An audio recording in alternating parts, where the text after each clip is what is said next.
We've watched the Federal Reserve provide $16 trillion for bailing out banks, foreign governments, and essentially the entire global debt system. We are on the verge of an epic currency crisis, one that could create one of the largest bubbles we've seen in human history. Already the world is seeing gold rally, in many cases to all-time highs.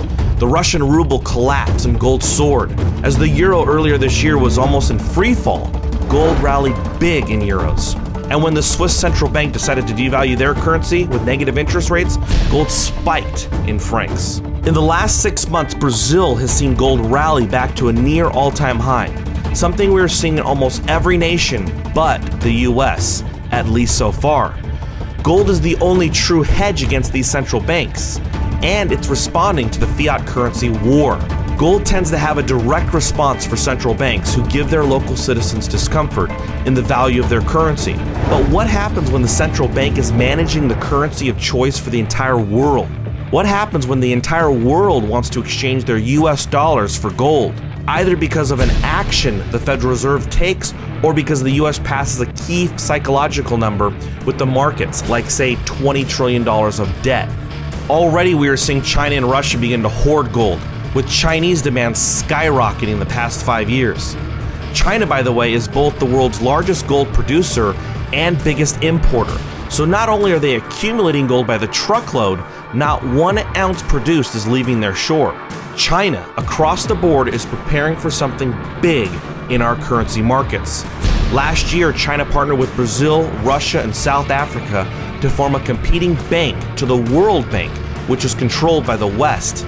Since 2008, $500 billion has been agreed to in currency swaps with nearly 30 countries.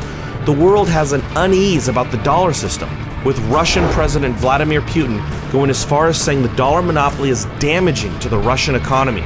President Hu of China said that the dollar is a product of the past. For 7,000 years, man has mined gold deposits, making it possibly one of the oldest and most reliable businesses in human history, and one of the smartest because unlike accumulating gold in the retail market, owning a gold mine allows you to keep producing the gold after your initial investment. A yellow metal that if you took all that was ever mined and put it into a large cube would have an edge of just 70 feet. Think about it, for all of human history, gold is so precious and so rare that if you took all the Egyptians mined, the Romans, and everything since, we would only have 3 Olympic-sized swimming pools full of gold. The headlines for gold these past few years have all focused on physical gold accumulation by China, Russia, and Eastern central banks, but what they have missed is a 7,000-year-old strategy that China is doubling down on.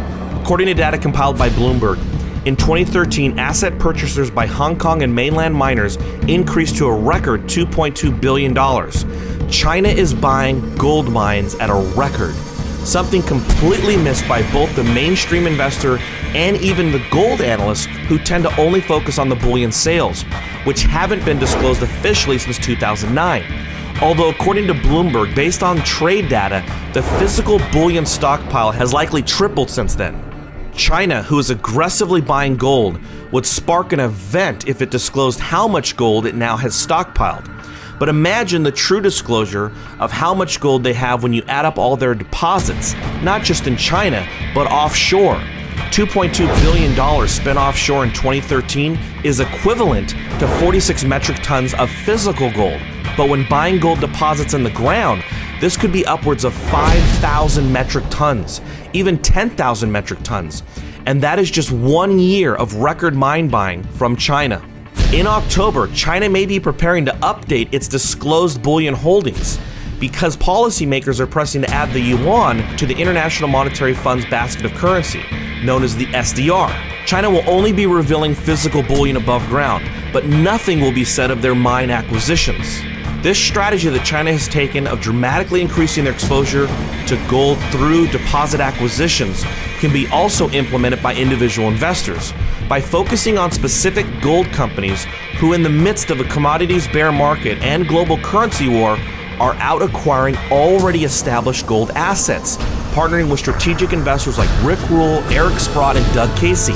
A low-risk growth through acquisition plan, setting the stage for millions of ounces of gold purchased for less than a nickel on the dollar, where in some cases millions of dollars have been spent on exploration. But today, distressed sellers are looking for a buyer, oftentimes at fire sale prices. The Chinese are acting on this opportunity, and FutureMoneyTrends.com believes that when China reveals how much bullion they have in the next few months, a new bull market in gold will begin, one that will be just as spectacular as the bear market that has taken these assets to multi-decade low valuations.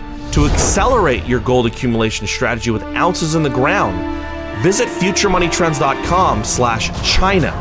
The slightest hint of dollar risk, the most dominant fiat currency on earth, could unleash an avalanche of wealth into the hard asset space, mainly the mines and mineral companies.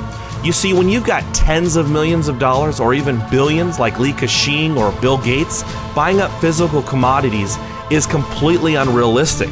Sure, they might be able to buy a few pallets of gold, but then what?